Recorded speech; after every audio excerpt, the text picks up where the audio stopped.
कहते हैं लगेंगे आग अगर मोहल्ले में तो आएंगे घर तेरे भी जद में। इस मोहल्ले में घर केवल मेरा ही अकेला थोड़ी है। दरअसल ऐसा ही कुछ अनुभव हो रहा है वर्तमान समय में। जिस तरह बीते सप्ताह से बांग्लादेश के हालात में परिवर्तन हुए हैं, वहां की चुनी हुई प्रधानमंत्री शेख हसीना को वहां के अराजक तत्वों ने जिस प्रकार देश छोड़ने पर मजबूर किया है, इससे वहां की स्थिति अत्यंत ही भयानक हो गई है और वो अराजक जैसी स्थिति उत्पन्न हो गई है और इसका असर व्यापक रूप से बिहार में पड़ा है। सोचिए, दरअसल सिल्क सिटी के नाम से मशहूर बिहार का भागलपुर सीधे बांग्लादेश के साथ व्यापार करता है।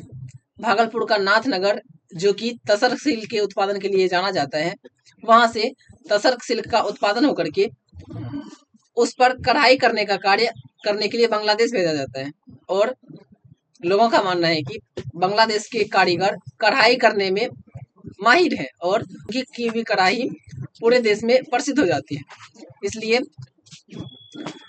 यहाँ के व्यापारी, नाथनगर के व्यापारी अपने तसर सिल्क का उत्पादन करके उसको बांग्लादेश भेजते हैं कढ़ाई करने के लिए और फिर कढ़ाई हो करके बांग्लादेश से कलकत्ता, कलकत्ता से फिर भागलपुर आता है। वर्तमान समय में जिस प्रकार की परिस्थिति उत्पन्न हुई है, इससे नाथनगर का लगभग 5 करोड़ का व्यापार बांग्लादेश से प्रभावित हो रहा है और यह सीधा सीधा बांग्लादेश के वर्तमान स्थिति के अनुसार इन लोगों के मन में भय है कि इतने इतने तसर सिल्क को कहीं बांग्लादेशी अराजक तत्व भारतीय कहकर जला ना दे।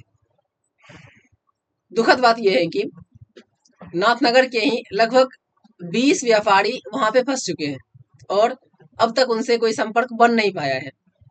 हालांकि सिल्क उत्पादक संघ का कहना है कि वो लगातार वहां के व्यापारियों से कांटेक्ट बनाने की कोशिश कर रहे हैं, लेकिन वो अभी तक असफल हैं और ऐसा माना जाता है कि लगभग प्रति माह 5 करोड़ का व्यापार बांग्लादेश के साथ होता है सीधा सीधा भागलपुर से। और यदि स्थिति ऐसे ही खराब रही तो शायद ये व्यापार प्रभावित हो सकता है, जिसका व्यापक असर भागलपुर के साथ साथ देश के अन्य भागों में भी देखने को मिलेगा। फिलहाल हम आशा करते हैं कि जितने भी व्यापारी भागलपुर के वहां पे फंसे हुए हैं वो सकुशल वापस आ जाए।